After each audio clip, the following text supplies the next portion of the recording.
बेरोजगारों की संख्या जो है दिन प्रतिदिन इतनी बढ़ती जा रही है कि बच्चे जो हैं इतने ज़्यादा परेशान हैं कि घर में बैठे सिर्फ सोशल मीडिया चला रहे हैं और वहाँ पर जो है सरकार को गालियाँ दे रहे हैं। गालियाँ देते देते भी आप इतने थक चुके हैं कि अब ये कहते हैं कि ये सरकार जैसे कैसे निकल जाए और अगले 5 साल वाले कोई और आएंगे, वो फिर कोई नई उम्मीदें देंगे, हम उनके सहारे रह जाएंगे। जम्मू कश्मीर में सरकार बने हुए 1 साल से ज़्यादा का वक्त हो चुका है और बेरोजगारों की संख्या जो है दिन प्रतिदिन बढ़ती ही जा रही है। हालांकि जब इलेक्शन नहीं हुआ था तब भी ये संख्या जो थी पीक पे थी और अब जो है वो पीक टूट चुकी है, वो कि खतरे के निशान से अब ऊपर चल रही है। तो बेरोजगारी जो है इस समय जम्मू कश्मीर में पीक पे चल रही है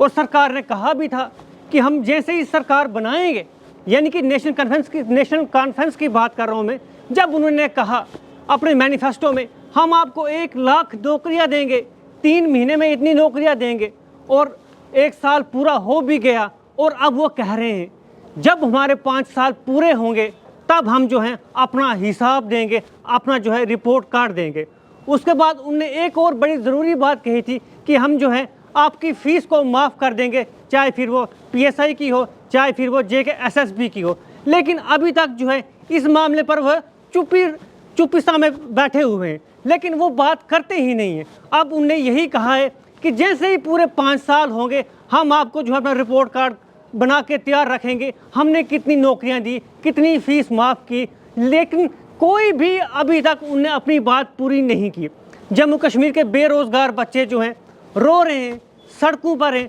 परेशान हैं, कब कोई नई नौकरी आए हम उसका फॉर्म भरें। और फीस माफ़ करने की बात भी बंदे अब जो बच्चे हैं, नौजवान हैं, एस्पिरेंट्स हैं, वो अब नहीं कर रहे हैं। लेकिन बेरोज़गारों की संख्या जो है दिन प्रतिदिन इतनी बढ़ती जा रही है कि बच्चे जो हैं इतने ज़्यादा परेशान हैं कि घर में बैठे सिर्फ सोशल मीडिया चला रहे हैं और वहाँ पर जो है सरकार को गालियाँ दे रहे हैं। गालियाँ देते देते भी आप इतने थक चुके हैं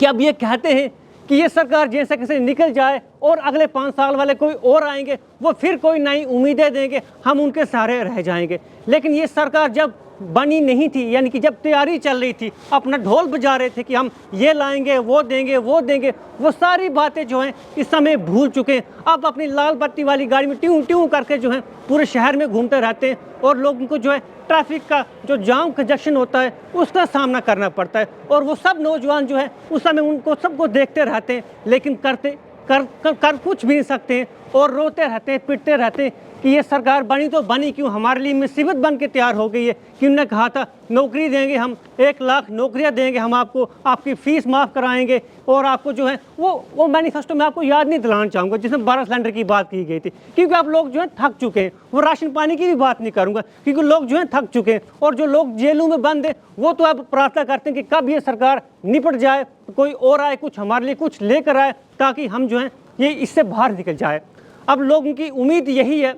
कि जैसे कैसे ये 5 साल निकल जाते या फिर इस सरकार में कोई फेरबदल हो जाता है, जो कि सुनने में हवाओं में चल रहा है कि सारे MLA यहाँ से वहाँ जा रहे हैं और नई सरकार बन जाएगी और फिर जानकारी ये भी है कि स्टेटहुड भी मिल सकती है। लेकिन ये सब बात की बातें। लेकिन इस समय जम्मू कश्मीर का नौजवान जो है सड़कों पर है, नौकरी की तलाश में, बेरोज़गारी में भटका हुआ है और उम्मीद करता है कि इन 5 सालों में उनको कोई ना कोई रोज़गार का साधन मिल जाए।